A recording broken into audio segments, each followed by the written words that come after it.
পাকিস্তানের সন্ত্রাসবাদী সে দেশের জিডিপিকে নিয়ন্ত্রণ করে। অন্যের জমি দখল করে বসে আছে পাকিস্তান। পাকিস্তান যদি ভারতের সঙ্গে সমস্যার সমাধান করতে চায়, তাহলে সবার আগে কাশ্মীর থেকে পিছু হটতে হবে। মনে রাখতে হবে, কর্মফল পেতেই হবে কিন্তু পাকিস্তানকে। যদি কাশ্মীর নিয়ে তারা যুদ্ধ চায়, তাহলে এই সমস্যায় তারা কখনোই জিততে পারবে না। কার্যত জাতিসংঘের মঞ্চে দাঁড়িয়ে পাকিস্তানকে ধুয়ে দিলেন ভারতের বিদেশমন্ত্রী Jaishankar.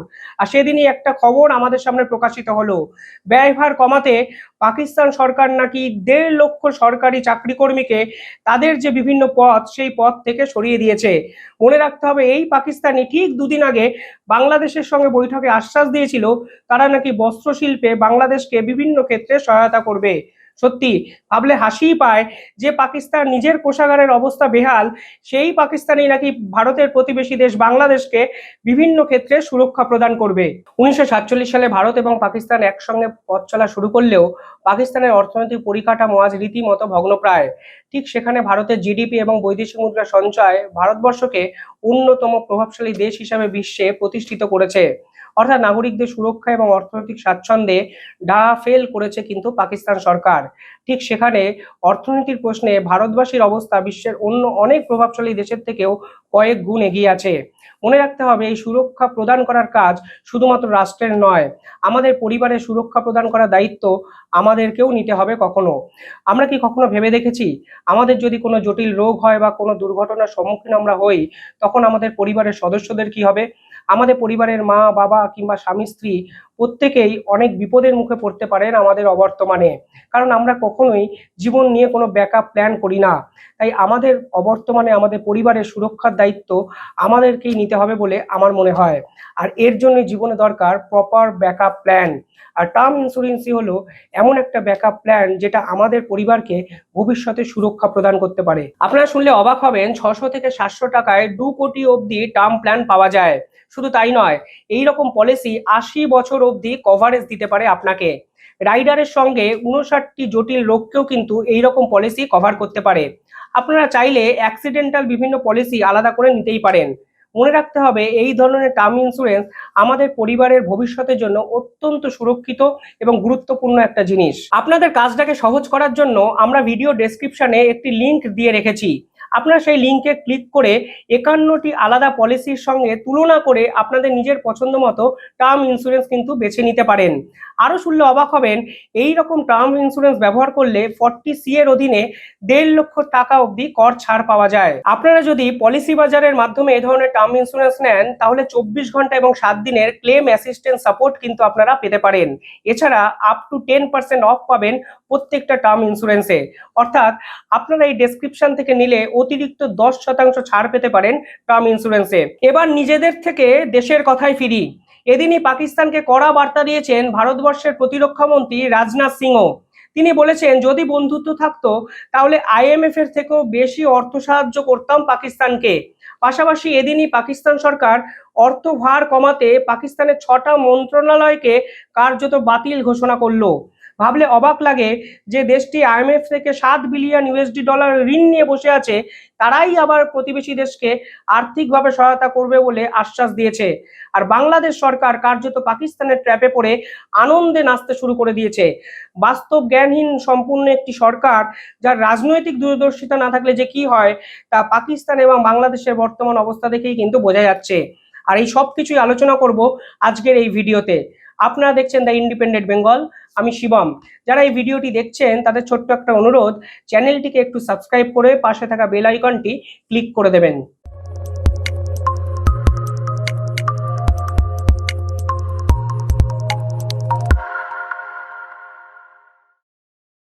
Premier example is our neighbor, Pakistan. Unfortunately, their misdeeds affect others as well, especially the neighborhood. When this polity instills such fanaticism among its people, its GDP can only be measured in terms of radicalization and its exports in the form of terrorism. Today, we see the ills it sought to visit on others consume its own society.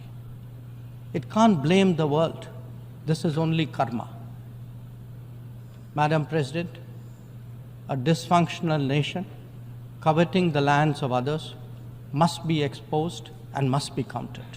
কাল ইউএনের মঞ্চে দাঁড়িয়ে পাকিস্তান প্রধানমন্ত্রী একাধিক ক্ষেত্রে ভারত বিরোধী বিভিন্ন কথাবার্তা বলেন। তিনি তার সমগ্র স্পিচে 16বার কাশ্মীর প্রসঙ্গ এবং 12বার ইন্ডিয়ার প্রসঙ্গ অর্থাৎ ভারতের প্রসঙ্গ কিন্তু উত্থাপন করেন। অর্থাৎ পাকিস্তান যে এখনো ভারত এবং কাশ্মীরকে নিয়ে অবসেস তা কিন্তু তার কথাবার্তাতেই বোঝা গেছিল। তিনি কাশ্মীরকে নিয়ে অদ্ভুত কিছু দাবিও করেন। তিনি বলেন কাশ্মীরের মানুষ নাকি পাকিস্তানের সঙ্গে থাকতে চায়, ভারত নাকি কিছুটা জোর করেই 9 লক্ষের বেশি সেনাবাহিনীর সদস্যকে সেই এলাকায় মজুত করেছে। বিশ্বাস করুন, সারা দেশ বিদেশের বিভিন্ন নিউজ পেপার খুঁজেও আমি কিন্তু এই তথ্যের সমর্থনে কোনো তথ্য খুঁজে পাইনি। অর্থাৎ ভারত বিরোধী বিভিন্ন কথাবার্তা বলাই নয়, ভারতের নামে মিথ্যে খবর বলে সারা বিশ্বকে বিপথে চালিত করার চেষ্টা কিন্তু এক্ষেত্রে পাকিস্তান করেছে, যা পরবর্তীকালে সীমাহীন বা ক্ষমাহীন অপরাধ রূপে আমি মনে করি। কিন্তু জয়শঙ্কর আজকে কি বলেন তা জানার জন্য গোটা বিশ্ব কিন্তু তাকিয়েছিল। মনে রাখতে হবে, নরেন্দ্র মোদী এই ইউএন সফরের শেষে কিন্তু দেশে ফিরে গেছেন এবং তিনি যে পাকিস্তানের প্রধানমন্ত্রীকে উত্তর দেবেন না সেটা সকলেই বুঝতে পেরেছেন, কারণ পাকিস্তান প্রধানমন্ত্রীকে মোদী কখনো পাত্তাই দেয়নি। তাই জয়শঙ্করের এই স্পিচ শোনার জন্য গোটা বিশ্ব কিন্তু অধীর আগ্রহে বসেছিল। We heard some bizarre assertions from it at this very forum yesterday.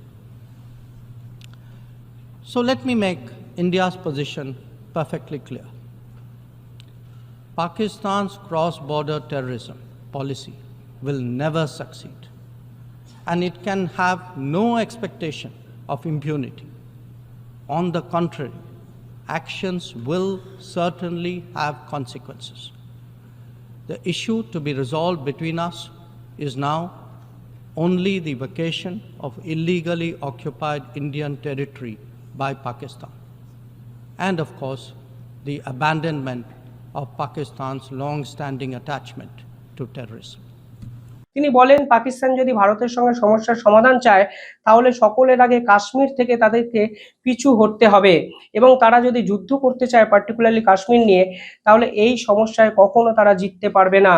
অর্থাৎ পরিষ্কারভাবে পাল্টা দেওয়া নয়, পাল্টা যুদ্ধের প্রস্তুতিও যে জয়শঙ্কর নিয়ে ফেলেছেন তা কিন্তু গোটা বিশ্বকে লিটারালি বুঝিয়ে দিয়েছে কাল তার সমগ্র বক্তৃতায়।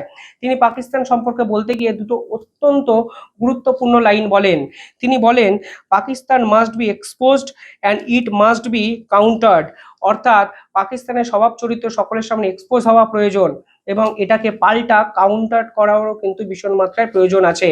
অর্থাৎ আলোচনা এবং রক্তপাত একই টেবিলে বসে যে পাকিস্তান চালাচ্ছে সেই ফন্দি কার্যত উড়িয়ে দিয়েছেন ভারতের বিদেশমন্ত্রী জয়শঙ্কর।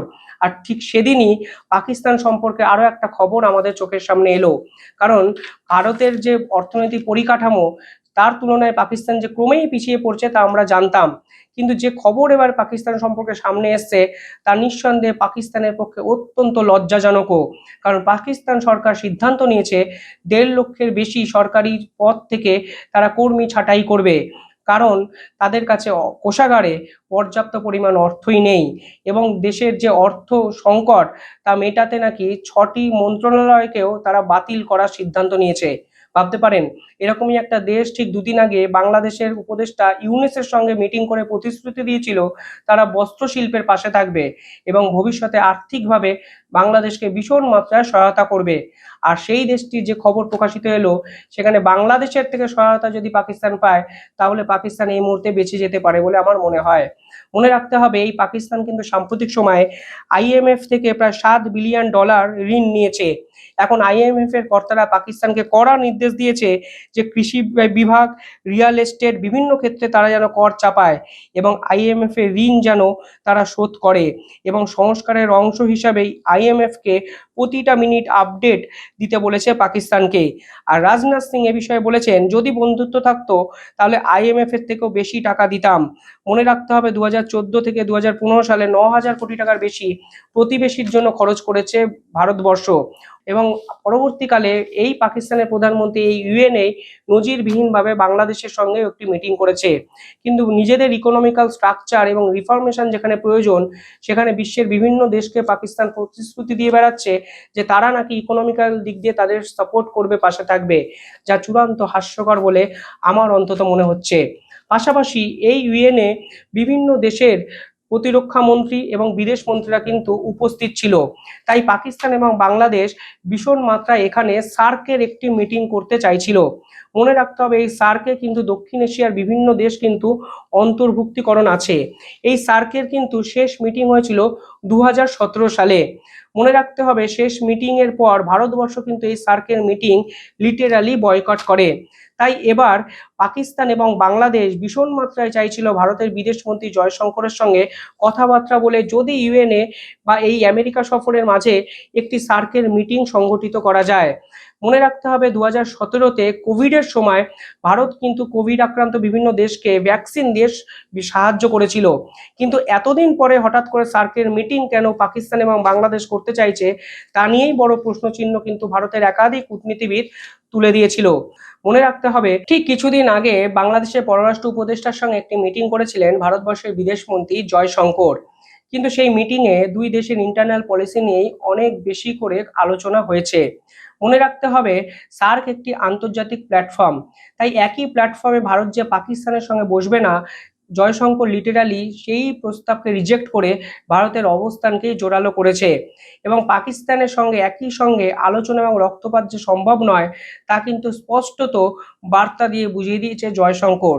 আর গোটা আমেরিকা সফরে এই সার্কের থেকে অনেক বেশি ইম্পর্টেন্ট ছিল ইউএন কাউন্সিলের স্থায়ী সদস্যপদ লাভ। বিশ্বের একাধিক দেশ এবং ইউরোপের বিভিন্ন প্রভাবশালী দেশ ভারতকে এই ইউএন কাউন্সিলের স্থায়ী সদস্য করার প্রস্তাব দেয়। ভারতের বিদেশমন্ত্রী জয়শঙ্করও কিন্তু পরিষ্কারভাবে বলেন যে গোটা বিশ্বের কাছে ইউএন এর নির্ভরযোগ্যতা বা বিশ্বাসযোগ্যতা কমতে শুরু করেছে, কারণ সময়ের সঙ্গে ইউএন কে মডিফাই করা ভীষণ মাত্রায় প্রয়োজন।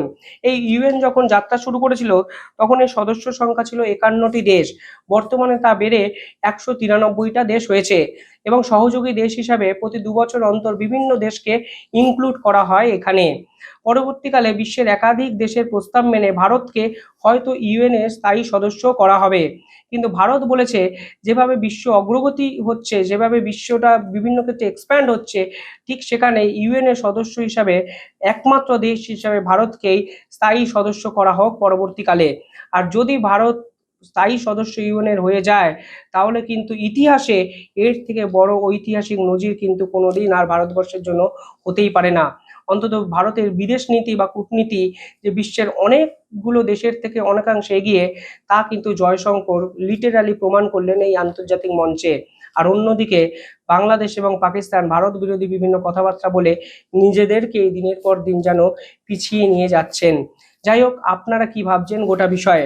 শেষ করার আগে একটা অনুরোধ, পলিসি বাজার টার্ম ইন্স্যুরেন্সের ডেসক্রিপশনে লিঙ্ক আছে, সেই লিঙ্কে ক্লিক করে আপনারা পলিসি বাজারের এই টার্ম ইন্স্যুরেন্স কিন্তু নিতে পারেন। ডেসক্রিপশনে লিঙ্ক থাকবে, আপনারা ক্লিক করতে পারেন এবং আপনাদের প্রয়োজন মতো যে টার্ম ইন্স্যুরেন্স প্রয়োজন সেটি কিন্তু অ্যাভেল করতে পারেন। ধন্যবাদ। দেখতে থাকুন দ্য ইন্ডিপেন্ডেন্ট বেঙ্গল। কমেন্টে জানাবেন আপনাদের মতামত।